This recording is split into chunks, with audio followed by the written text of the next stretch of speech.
പ്രതിപക്ഷ നേതാവ് അടിസ്ഥാനരഹിതമായ പ്രശ്നങ്ങൾ ഉന്നയിച്ച് ജനങ്ങളെ വഴിതിരിച്ചു വിടുന്നതിന് വേണ്ടിയുള്ള ബോധപൂർവമായ പരിശ്രമമാണ് കേരളത്തിൽ നടത്തിക്കൊണ്ടിരിക്കുന്നത്. ഈ വനവാസത്തിന് പോവുക എന്ന നിലപാട് തന്നെ ജനവിരുദ്ധമാണ്. വനവാസത്തിന് പോകാനാണ് തീരുമാനമുണ്ടെങ്കിൽ മുൻകൂട്ടി തന്നെ കേരളത്തിലെ വനം വകുപ്പിനെ അറിയിക്കണം. തൊഴിലുറപ്പ് പദ്ധതിയിൽപ്പെട്ട തൊഴിലാളികൾക്ക് തൊഴിലുറപ്പല്ല, ഈ ഉച്ചഭക്ഷണം പാകം ചെയ്യുന്നവർക്ക് 25 രൂപ ഒരു ദിവസം കൊടുക്കാൻ തീരുമാനിച്ചു. തൊഴിലുറപ്പ് പ്രശ്നത്തിൽ കേരള ഗവൺമെന്റ് തന്നെ 1000 കോടി രൂപ തൊഴിലുറപ്പ് മേഖലയിലെ സുരക്ഷിതത്വത്തിന് വേണ്ടി വെച്ചിട്ടുണ്ട്. തൊഴിലുറപ്പ് തകർക്കുന്നതിന് വേണ്ടിയുള്ള സമീപനമാണ് കേന്ദ്ര ഗവൺമെന്റ് സ്വീകരിക്കുന്നത്. അവർ ആ സമീപനത്തിന്റെ ഭാഗമാണ് തൊഴിലുറപ്പിന് വേണ്ടി ചെലവഴിക്കുന്ന തുകയുടെ 60% കേന്ദ്രവും 40% സ്റ്റേറ്റും നൽകണം എന്ന നിലപാട് മുന്നോട്ട് വെച്ചത്.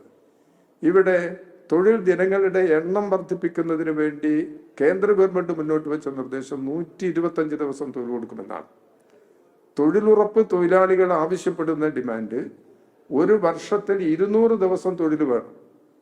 ഒരു തൊഴിലിന് 600 രൂപ കൂലി കിട്ടണം. എങ്ങനെ സാധ്യമാകുന്നത്? കേന്ദ്ര ഗവൺമെന്റിന്റെ ഈ സമീപനമാണെങ്കിൽ കഴിയില്ല. അപ്പൊ തൊഴിലുറപ്പ് പദ്ധതിയെ തകർക്കത്തക്ക നിലയിലുള്ള സമീപനമാണ് കേന്ദ്ര ഗവൺമെന്റ് എടുക്കുന്നത്. 125 ദിവസം തൊഴിൽ കൊടുക്കുമെന്ന് പറയുമ്പോൾ അതിന് സഹായകരമായ ഫണ്ട് വിഹിതം ഈ ബഡ്ജറ്റിൽ തുക വർദ്ധിപ്പിക്കുന്നില്ല. ഇപ്പോൾ കേന്ദ്ര ബഡ്ജറ്റിൽ തുക വർദ്ധിപ്പിക്കുന്നില്ല. അപ്പൊ സ്വാഭാവികമായിട്ടും അതിന് അനുസൃതമായ തുക കേന്ദ്ര ഗവൺമെന്റ് കൂടി വർദ്ധിപ്പിച്ച് നൽകിയെങ്കിലേ ഇത് ശരിയായ നിലയിലാണ് ഈ പ്രശ്നത്തെ സമീപിക്കുന്നത് എന്നുള്ളിടത്തിലേക്ക് നമുക്ക് എത്താൻ ചെയ്യുള്ളൂ. അത്തരം പ്രശ്നങ്ങളൊന്നും അവർ സ്വീകരിക്കുന്നില്ല. അപ്പൊ ഇത്തരമൊരു അന്തരീക്ഷം നിലനിൽക്കുന്നുണ്ട്.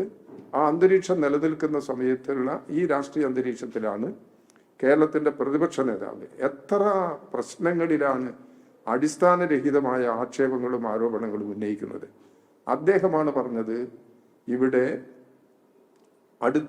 അടുത്ത അധികാരം കിട്ടിയിട്ടില്ലെങ്കിൽ ഞാൻ വനവാസത്തിൽ പോകും.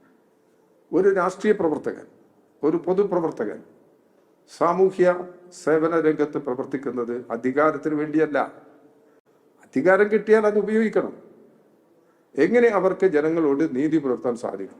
ഞാൻ നിയമസഭയിൽ പറഞ്ഞു, ഗവർണറുടെ പ്രസംഗത്തിന് നന്ദി പ്രമേയം അവതരിപ്പിച്ച് സംസാരിച്ചപ്പോൾ ഞാൻ പറയേണ്ടായി, ഈ വനവാസത്തിന് പോവുക എന്ന നിലപാട് തന്നെ ജനവിരുദ്ധമാണ്. ജനങ്ങളോട് നീതി പുലർത്തുന്ന സമീപനമല്ല. ഇനി വനവാസത്തിന് പോകാനാണ് തീരുമാനമുണ്ടെങ്കിൽ മുൻകൂട്ടി തന്നെ കേരളത്തിലെ വനം വകുപ്പിനെ അറിയിക്കണം, ആവശ്യമായ രക്ഷാ നടപടികൾ സ്വീകരിക്കാം എന്നുള്ള പ്രശ്നം ഞാൻ നിയമസഭയിൽ തന്നെ ഉന്നയിച്ചിട്ടുണ്ട്. പ്രതിപക്ഷ നേതാവ് കടുത്ത ആക്ഷേപങ്ങൾ ഉന്നയിക്കാനും ആരോപണങ്ങൾ ഉന്നയിക്കാനും അടിസ്ഥാനരഹിതമായ പ്രശ്നങ്ങൾ ഉന്നയിച്ച് ജനങ്ങളെ വഴിതിരിച്ചു വിടുന്നതിന് വേണ്ടിയുള്ള ബോധപൂർവമായ പരിശ്രമമാണ് കേരളത്തിൽ നടത്തിക്കൊണ്ടിരിക്കുന്നത്. ജനങ്ങൾ ആ നിലപാടിനെ തിരിച്ചറിഞ്ഞ് ശരിയായ സമീപനം സ്വീകരിക്കും എന്നുള്ളതാണ് ഇടതുപക്ഷ ജനാധിപത്യ മുന്നണി പ്രതീക്ഷിക്കുന്നത്.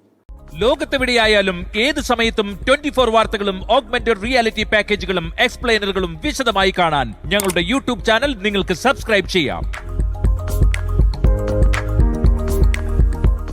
ലോകത്തെവിടെയായാലും ഏത് സമയത്തും 24 വാർത്തകളും ഓഗ്മെന്റഡ് റിയാലിറ്റി പാക്കേജുകളും എക്സ്പ്ലെയിനറുകളും വിശദമായി കാണാൻ ഞങ്ങളുടെ യൂട്യൂബ് ചാനൽ നിങ്ങൾക്ക് സബ്സ്ക്രൈബ് ചെയ്യാം.